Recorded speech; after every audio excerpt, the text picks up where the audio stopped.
नमस्ते मित्रों। 6 तारीख से जो है अब ये वर्षा ऋतु शुरू हो गई है, जिसको हम चौमासा भी बोलते हैं, जो कि 4 महीने का चलता है। लेकिन चार ना सही, कम से कम 2 महीने तो आप इस वर्षा ऋतु का पालन करना चाहिए। तो वर्षा ऋतु में हमें क्या करना चाहिए?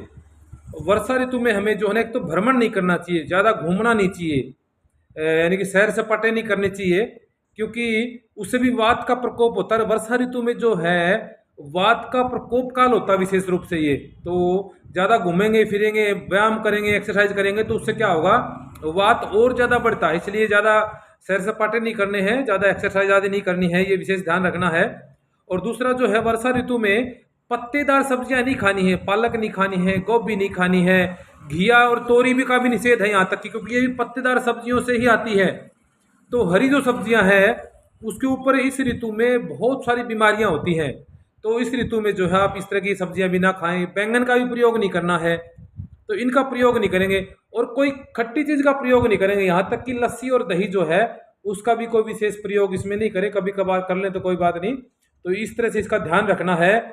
और इस ऋतु में आयुर्वेद कहता, शास्त्र कहते, क्या कहते हैं कि कुछ भी आप खाएंगे ना तो उसका एसिडिक विपाक बनता है, इसलिए कम से कम खाना है। हो सके तो एक समय खाओ, ये दोनों समय भी खाते हो तो कम खाओ। और भोजन में जो है सुबह या दोपहर तो विशेष करके मूंग की दाल का प्रयोग करें आप, क्योंकि पचने में हल्की होती है। तो इस तरह से वर्षा ऋतु में हमें इस चीज़ का यदि हम ध्यान रखेंगे तो क्या हम स्वस्थ रह पाएंगे। और नहीं तो क्या है, बड़ी मोटी मोटी समस्याएं आती है वर्षा ऋतु का, जो है खान पान आदि का, दिनचर्या आदि का हम ठीक से व्यवहार नहीं करते। तो इति